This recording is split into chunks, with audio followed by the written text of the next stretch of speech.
Buenos días, mis estimados.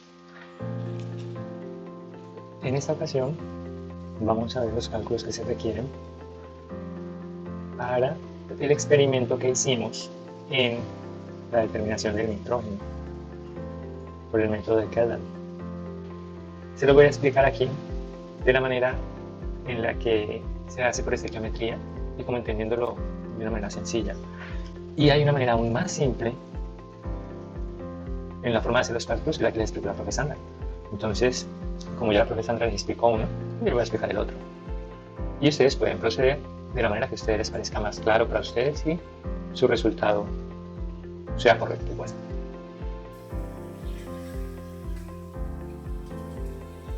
Ok, vamos a recordar un poco del experimento. Lo hicimos que constara de tres partes y la última parte a su vez constó de 3 partes. En nuestro experimento empezamos con una estandarización del hidróxido de sodio. ¿Por qué? Porque queremos conocer la concentración verdadera de esa solución de hidróxido de sodio que teníamos que preparar. Para eso, entonces, como siempre en toda estandarización, tenemos un estándar que es el que tiene la certeza, y esa certeza es la que vamos a transferirle a nuestra solución que preparamos y que no sabemos qué concentración exacta tiene. Por eso entonces nuestro estándar primario fue el biftalato de potasio o eftalato ácido de potasio. Lo mismo, el biftalato de potasio, y con ese estandarizamos al hidróxido de sodio. De ese vamos a hacer un cálculo muy sencillo, el ejemplito ahí, pero eso ya lo han hecho ustedes muchas veces. A continuación hicimos la estandarización del ácido sulfúrico a partir de ese NaOH que ya hemos estandarizado. Entonces, digamos, el ftalato ácido de potasio ya le transfirió la certeza a la solución de hidróxido de sodio. Entonces el biftalato, que es el estándar primario, convirtió al hidróxido de sodio en un estándar secundario. Ya transfirió la certeza. Y con el estándar secundario, que es el hidróxido de sodio, ahora estandarizamos al ácido sulfúrico. O sea, le transferimos la certeza al ácido sulfúrico, porque necesitamos la certeza o la concentración real del ácido sulfúrico para poder hacer nuestras estimaciones de cuánto ácido sulfúrico había. Entonces les decía que en un comienzo hicimos 2 experimentos de 3 partes cada uno. El primer experimento, digámosle, fue las estandarizaciones. Estandarizamos el hidróxido de sodio. Una vez que lo teníamos estandarizado el hidróxido de sodio, estandarizamos al ácido sulfúrico. Luego el estándar primario era el biftalato de potasio, el estándar secundario entonces se volvió el hidróxido de sodio, y el estándar terciario le llamamos entonces al que le transfiere, porque cada vez que vamos transfiriendo vamos perdiendo, aunque le transferimos certeza, digamos que perdemos cierto nivel. Es algo así como cuando uno dice que aprendió de alguien, ¿verdad? Entonces dice, el gran maestro enseñó un tema y yo le aprendí a él. ¿Listo? Y después otro viene y dice, yo le aprendí a mi maestro, pero este es otro maestro, este es el que sabe de todo, o el que sabía originalmente, y este le enseñó a este. Este sabe un poquito menos que este, pero sabe. Y este tercero sabe un poquito menos que este, pero sabe, porque lo entrenó un maestro de la misma línea de esa maestría, digamos que alguien que hace soldadura, por ejemplo.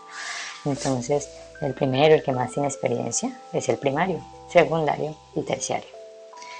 Más o menos similar sería nuestro caso. El estándar terciario tiene conocimiento y sabe la concentración, o sea, tenemos ya la certeza de la concentración, pero obviamente es una certeza mucho menor que si hubiéramos estandarizado a este terciario contra un estándar primario, por lo tanto que fuera secundario, pues sería mucho más confiable, ¿no? Y sería un estándar secundario más confiable, o primario incluso, ¿sí? Si lo hiciéramos directamente con una reacción determinada contra un estándar primario, que es como por ejemplo hacemos la primera reacción, la estandarización del hidróxido de sodio, ¿sí?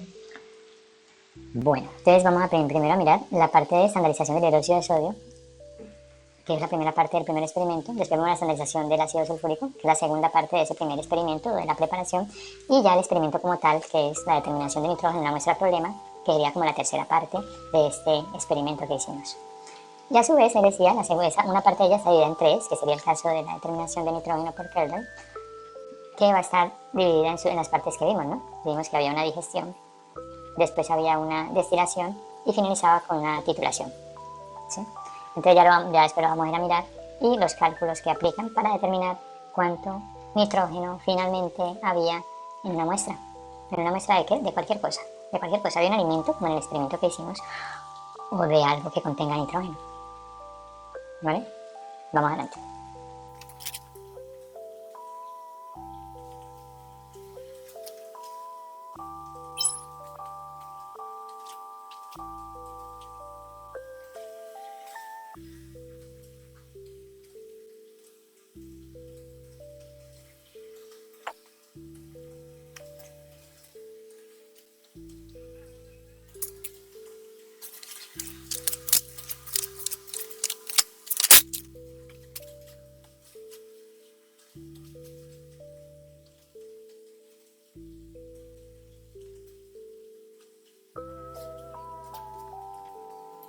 No sé si ustedes recuerden, y si no, se lo voy a decir como una manera más de explicar algo que se dice muchas veces y a veces no entendemos. Cuando hablamos de bicarbonato, biftalato, lo que queremos decir es que queda un hidrógeno ácido disponible. Entonces, cuando decíamos bicarbonato, en un ejemplo anterior, en un informe anterior, pues decíamos que era HCO3-. Y lo que queríamos decir con bi es que hay un hidrógeno aún disponible, porque es una sal que es dibásica. Entonces, hablamos del carbonato de sodio, Na2CO3, y aquí ya ha perdido uno, este es el bicarbonato de sodio, ¿sí? ¿Cierto? Sin el negativo. Entonces, cuando decimos bi es que queda uno. Por eso en el nombre de este, cuando decimos biftalato de potasio, este es algo parecido, tendría que, si fuera la sal de ftalato de potasio, tendría 2 potasios, y en este caso ya ha perdido uno, por lo tanto para reaccionar con el NaOH le quedaría uno solo para volver a hacer la sal, un hidrógeno ácido, por lo tanto la reacción es 1 a 1. Esa es la razón por la que lo escribo así. ¿Vale?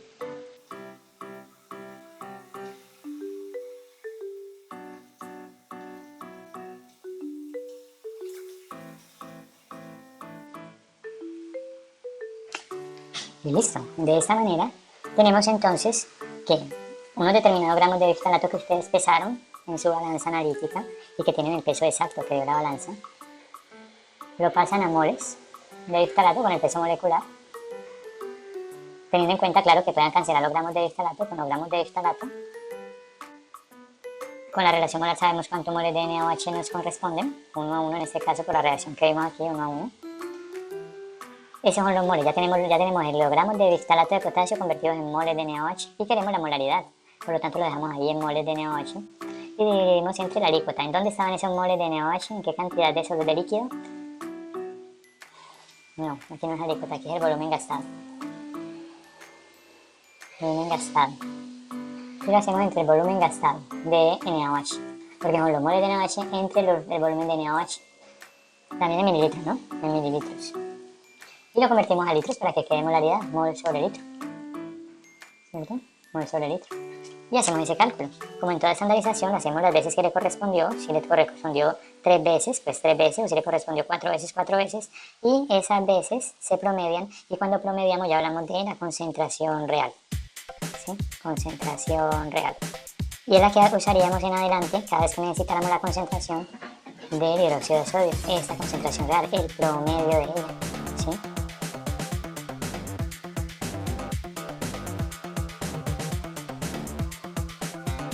H2O4.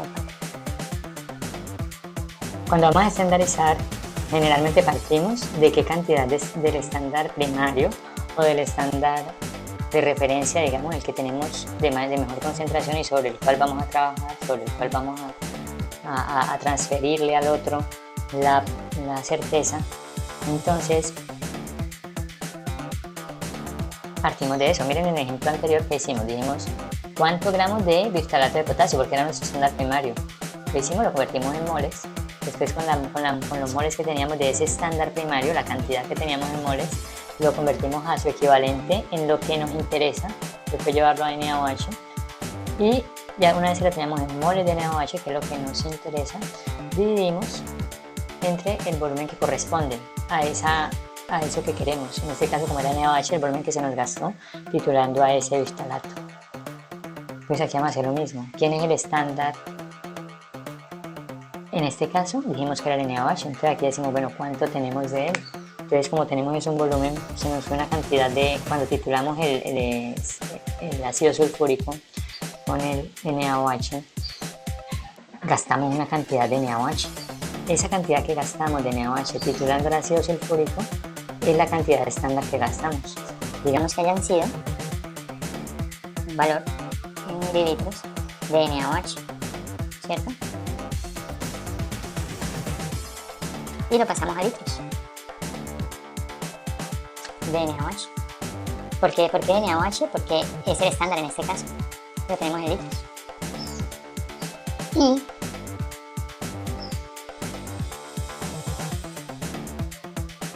¿Pero cuánta cantidad de NaOH había? Pues para saber la cantidad tenemos que ver el volumen, pero queremos la cantidad de moles. Entonces ya antes, en nuestro caso anterior, calculamos la concentración real de ese NaOH, ¿cierto? La concentración real del NaOH. Entonces decimos ahorita con esa concentración real del NaOH, decimos hay tantos moles de NaOH por litro, esa concentración que nos dio aquí. Decimos los moles de NaOH por litro.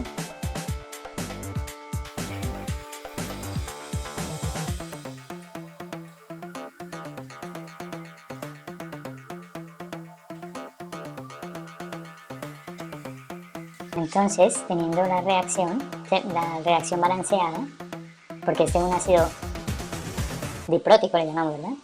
Diprótico. Entonces, hay oportunidad de que tenga como dos ácidos. Y el NaOH reacciona una vez con cada ácido. Si tiene dos, pues entonces tenemos dos NaOH. Para que sea. Y revisamos que esté balanceada. Y sabemos entonces ya la relación molar entre ellos, 1 a 2. Entonces ya sabemos que aquí va un 2 y que aquí va un 1. Ya lo tenemos en lo que nos interesa, vamos a hallar la molaridad, ¿verdad? Entonces ya tenemos la molaridad. Ya tenemos los moles, perdón. Pero esos moles de ácido sulfúrico, ¿en qué volumen estaban? Pues estaban en el volumen que tuvieras de ácido sulfúrico. Usted pipeteó una cantidad de ácido sulfúrico y fue la que tituló con el NaOH. Esa cantidad que tituló y que agregó al Erlenmeyer y que llevó a su punto de equivalencia, esa cantidad la estoy aquí. ¿Sí? La alícuota que tomó de ácido sulfúrico. Y lo mismo, lo pasa entonces a para que queden moles sobre litro de ácido sulfúrico. Y eso ya nos va a dar entonces la molaridad del ácido sulfúrico. De una manera equivalente a lo que dijimos antes, lo va a hacer tantas veces como lo hizo, va a tener un resultado por cada uno. Y de esos 4 resultados o 3 resultados, depende de las réplicas que haya realizado, es que usted saca su promedio de ácido sulfúrico. ¿Listo? Entonces, ya sacando el promedio de ácido sulfúrico, dice, esta es mi concentración real de ácido sulfúrico. Recuerden que practicando aquello que aprendimos de la estandarización, este primero se llama un estándar primario. Se le llama un estándar primario. Y un estándar primario genera, al hacer su transferencia de certeza, un estándar secundario.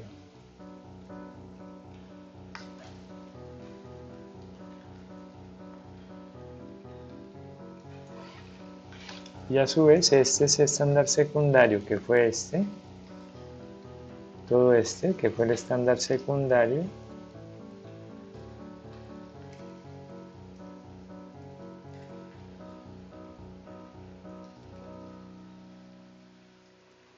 va a generar a que es el estándar terciario.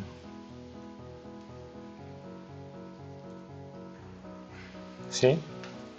Y en general, para lo que ustedes van a practicar y a utilizar las estandarizaciones, siempre van a querer trabajar con el estándar de mayor certeza. Si pudieran escoger entre un secundario y un terciario, pues el secundario. Si pudieran escoger entre un secundario y un primario, pues el primario. Siempre va a trabajar con de mayor certeza. Pero si no hay más, se trabaja con el terciario, que no es malo, es igual un estándar. No es lo mismo que decir un reactivo que no le sabemos la concentración, como cuando decimos preparemos una solución de ácido clorhídrico .1 normal. Por ahí por .1 debe estar, pero no sabemos exactamente cuánto es.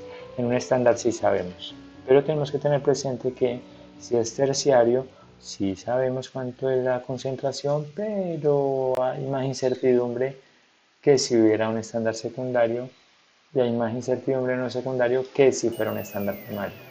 Siempre es esa lo que tenemos que tener presente y tratar de trabajar siempre con la mayor precisión para que esa transferencia de certeza sea lo mejor posible. Lo mejor posible para que, aun siendo nuestro estándar terciario, sea muy confiable.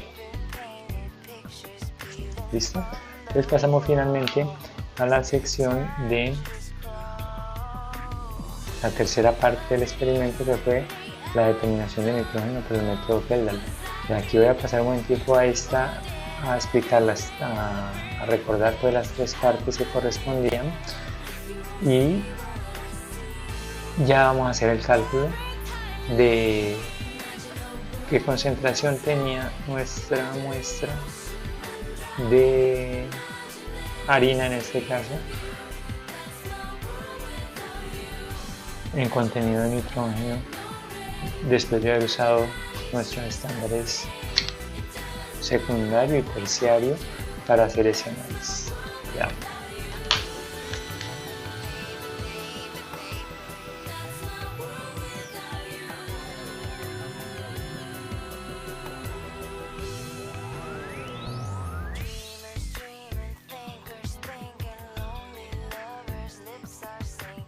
En la clase les expliqué cómo funciona el método de determinación de nitrógeno por el método Kendall, y les mostraba este brochure, esta cartilla que ha hecho un proveedor de reactivos para explicarlo de una manera sencilla y amena. Esta se la voy a poner en el tablero mismo por si la quieren consultar. Pues ya han creado, se han tomado la molestia de generar una cartilla que nos va a explicar lo que es el método Kendall.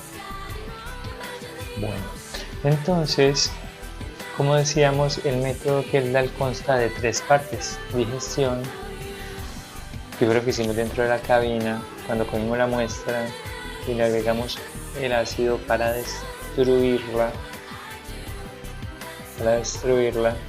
en su cadena, que era su compuesto, que era una cadena, lograr destruirla, las partes de carbono que tuvieran se convirtieran en CO2, las partes que tuvieran de otros compuestos se convirtieran en moléculas pequeñas, y entre esos elementos que habían, que era el nitrógeno, que es el que nos interesa, pues se convierta en iones amonio.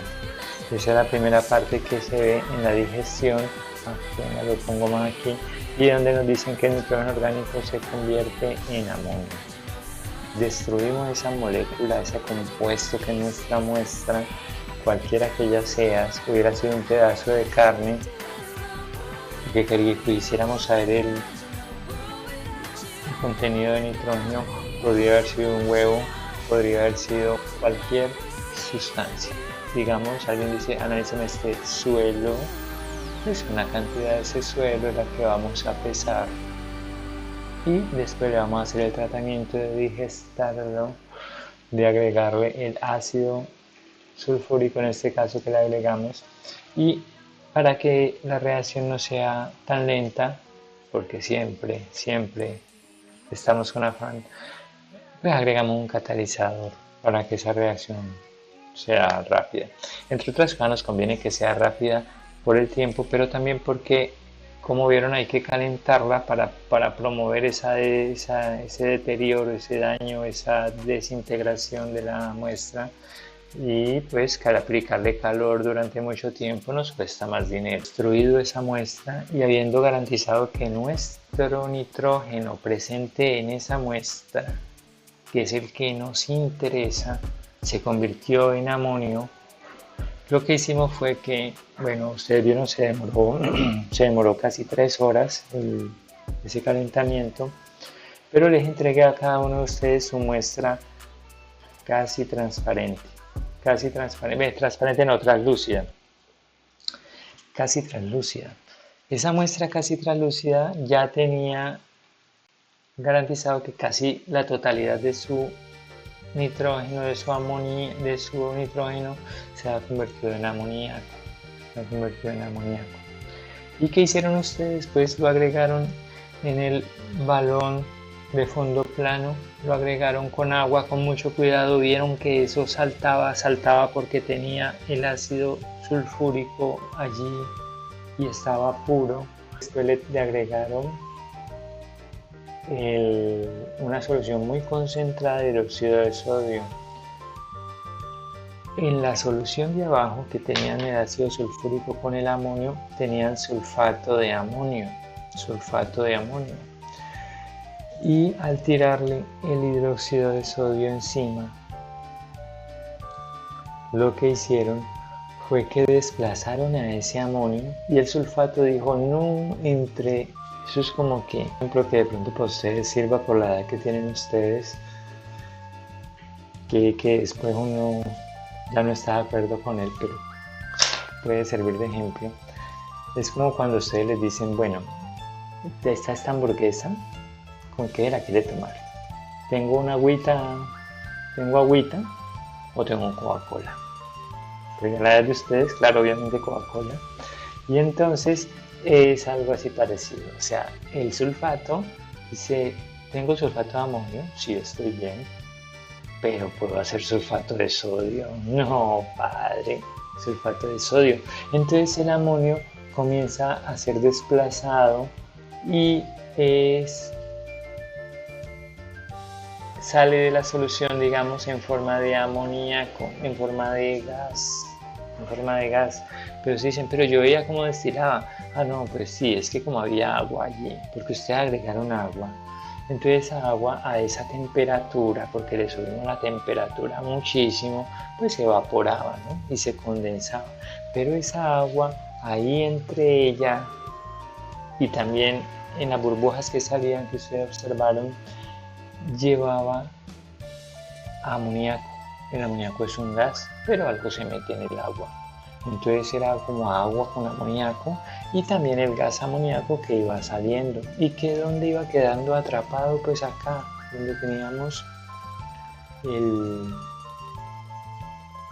la solución en la que burbujeaba o en la que caía el líquido que salía y que lo iba atrapando porque allí había ácido sulfúrico.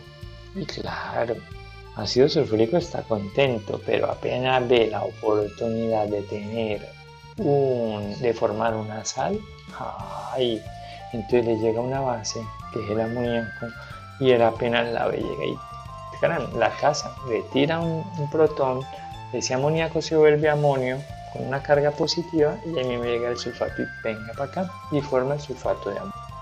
Vemos la valoración, la última etapa, que es cuando ya vamos a determinar el nitrógeno. Y ahorita sí continuamos con nuestra etapa de hacer los cálculos que vimos allá. Recuerden que aquí en este documento, de una forma muy sencillita, muy fácil, les explican las 3 etapas, ¿no? Entonces les recomiendo que lo vuelvan a leer un poco con más tiempo y él ahí les va a explicar con otras palabras lo que ustedes ya hicieron con la guía y por pronto van a entenderlo mejor. Bueno, entonces para los cálculos del método Kendall, lo que tenemos es, como siempre que hacemos un cálculo, lo que tenemos que saber es la reacción que sucede. Entonces en Kendall ya ustedes van a poder ver cuáles son las reacciones pero son reacciones generales, es decir, decimos hay un compuesto, o que es la muestra, que se degrada y cualquier nitrógeno que hubiera allí produce amonio. Y después decimos que en la destilación ese amonio es desplazado por el hidróxido de sodio, genera amoníaco y lo capturamos acá. Entonces la reacción importante allí es la reacción entre el amoníaco y la reacción entre el ácido sulfúrico, que es el que está en el recipiente que recibe. Entonces el que captura el amoníaco liberado y es el que ustedes tenían al final, después del condensador como indicador, y la cantidad de ácido sulfúrico que le hayan adicionado, y que además tenía una manguera que se introducía en el libro donde burbujeaba lo que salía del condensador, o donde caía lo que salía del condensador. Entonces, cuando reacciona el amoníaco, que es una base, con el ácido sulfúrico, lo que se forma es sulfato de amonio. Sulfato de amonio. ¿Sí? Y como se forman, aquí hay dos ácidos, entonces dos ácidos pueden con dos bases, entonces la reacción es esa. ¿Sí? Ahora bien, el resto es muy similar a cuando hacemos gravimetría, porque decimos, bueno, ¿cuánto volumen se nos fue? Recuerden que esta es una titulación por retroceso, pero lo que necesitamos saber es cuánto había al comienzo, cuánto sobró al final, y la resta de esos dos valores es lo que reaccionó con el amoníaco. Si no lo hallamos directamente, nosotros ahorita vamos a titular hidróxido de sodio con ácido sulfúrico, por ahí por ninguna parte está el amoníaco. Entonces, ¿cómo se llama el amoníaco? Por la diferencia, porque había un ácido sulfúrico inicial, digamos, había 40 moléculas de ácido sulfúrico, y resulta que al final medimos y solo quedan 8. Entonces decimos, entonces 32 moléculas de ácido sulfúrico se gastaron con amoníaco. Y como sabemos cuánta molécula, cuál es la relación molar entre el ácido sulfúrico y el amoníaco, pues podemos calcular cuánto amoníaco había. Entonces yo se lo voy a explicar, como les dije, por la parte de la estequiometría y como en el sentido de que lo puedan entender fácilmente, la retrotitulación que hacemos, pero la forma en que ustedes lo calculen está bien, ¿vale? Entonces,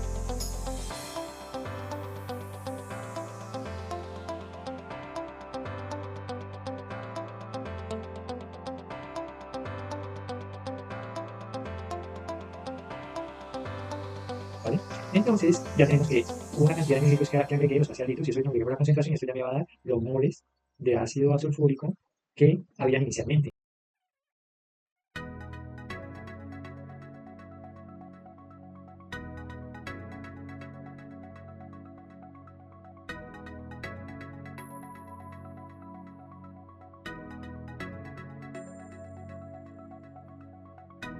Relación 2:1, como lo vimos por allí por acá arriba, ¿sí? Entonces, bueno, nosotros aquí decimos, por cada 2 mol de NaOH, 1 mol de ácido sulfúrico, ¿cierto? Y ya tenemos los moles de ácido sulfúrico al final, miren, son estos. Entonces, ¿qué decimos?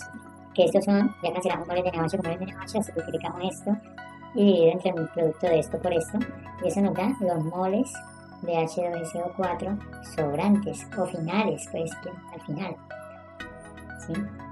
Ese valor que nos da aquí, entonces, ¿cuáles son los moles de ácido sulfúrico que reaccionaron?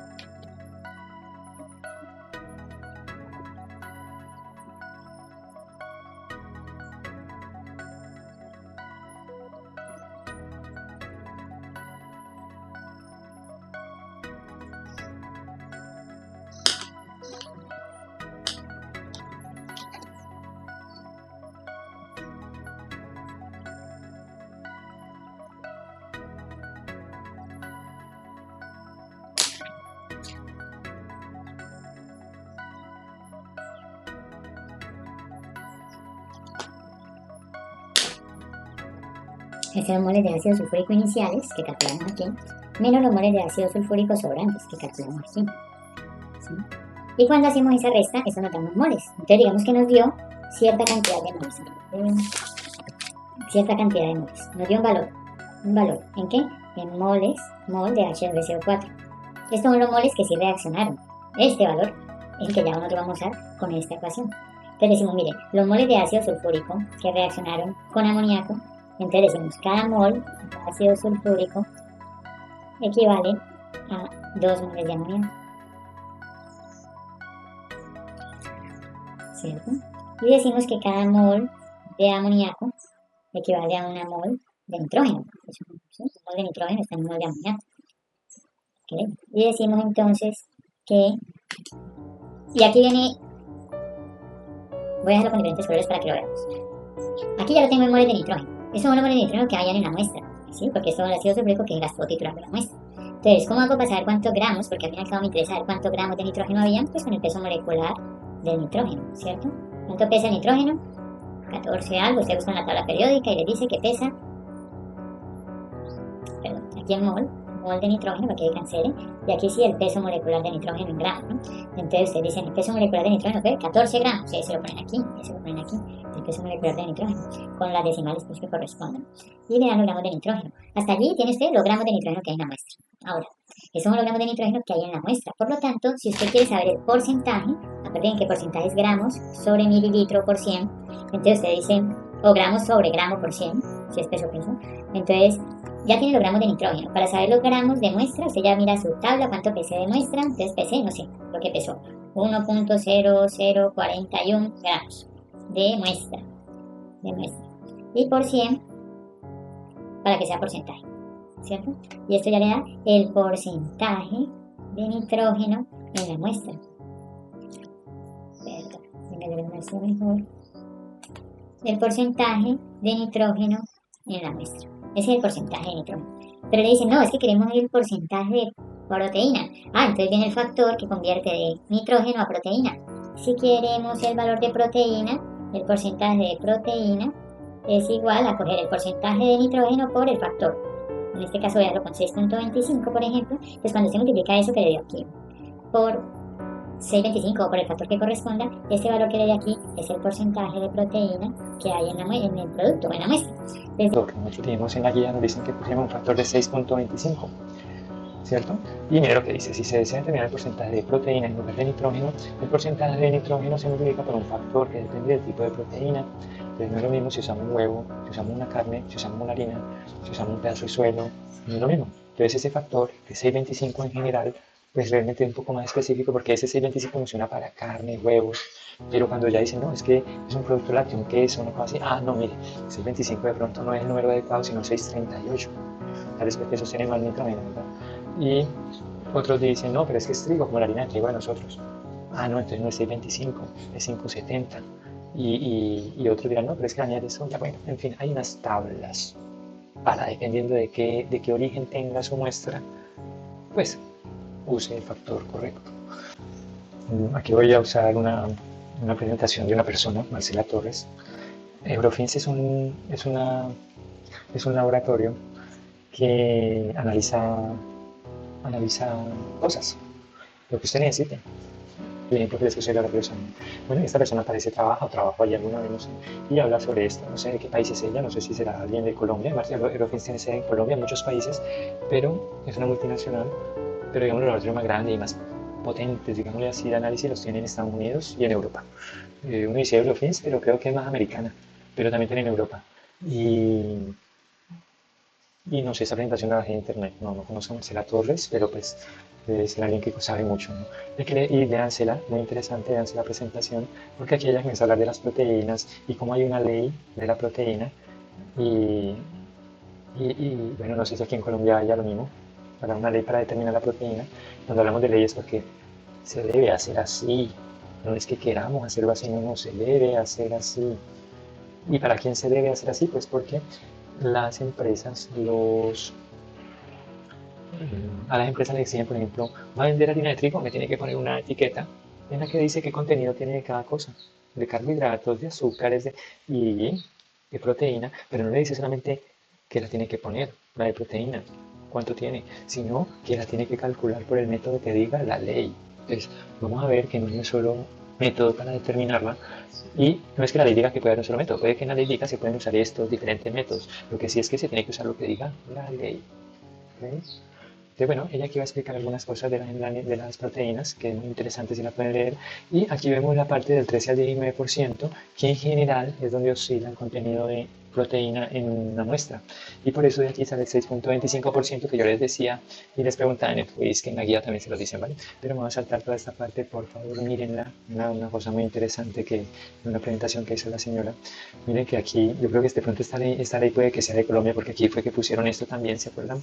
Y aquí explica un poco de la toma de muestras, los tipos diferentes de proteína, y habla de limitaciones de los métodos. La Kendall es uno de los métodos, es uno de los más usados, es muy viejo, pero hay más métodos, ¿vale? Entonces yo me voy a saltar un poquito, pero aquí habla de qué métodos hay, y miren los métodos para análisis de proteína, no crean que solo es el que ustedes vieron, hay muchos, yo creo que estoy en la clase de teoría, ya el profesor les explica un poco de eso. Y voy a aprovechar dos cosas con esta presentación. Una, decirles que esto que ustedes hacen y que hicimos en el laboratorio, que es muy demorado, vieron que es complejo y de cuidado, hoy en día ya lo hacen equipos, o sea, instrumentos. Este instrumento es un instrumento de Kendall, y lo único que usted hace es, por ejemplo, no lo conozco, no lo he trabajado, pero en general es así, por alguna parte, generalmente uno le abre una puerta a un lado o algo así, o tal vez por acá o por un lado, le mete la muestra, le mete tantos gramos de muestra, cierra el aparatico, y él se encarga de hacer todo lo que ustedes hicieron, y al final hasta lo titula, miren aquí, y le dice aquí en el display el contenido en porcentaje de nitrógeno es tanto, y si usted le ha dicho qué materia prima es, por ejemplo si es huevo, si es harina o algo, también le va a decir su porcentaje de proteína es tanto. Él va a hacer los cálculos, va a ver todo, porque es importante que lo que hicimos en el laboratorio, para que ustedes entiendan qué está pasando dentro de ese equipo, cómo es que lo está haciendo, y que si un día el equipo le dijo que hay un error y no le puso, y estoy viendo esto transparente, digan, es que no tenía indicador, entonces no puedo detectarlo. O tal vez digan, no me puso de tal color oscuro, es que tal vez el ácido se le acabó el aparato, porque el aparato no es igualito que lo que nosotros hicimos, sino que en cantidades mucho más pequeñas, mucho más pequeñas.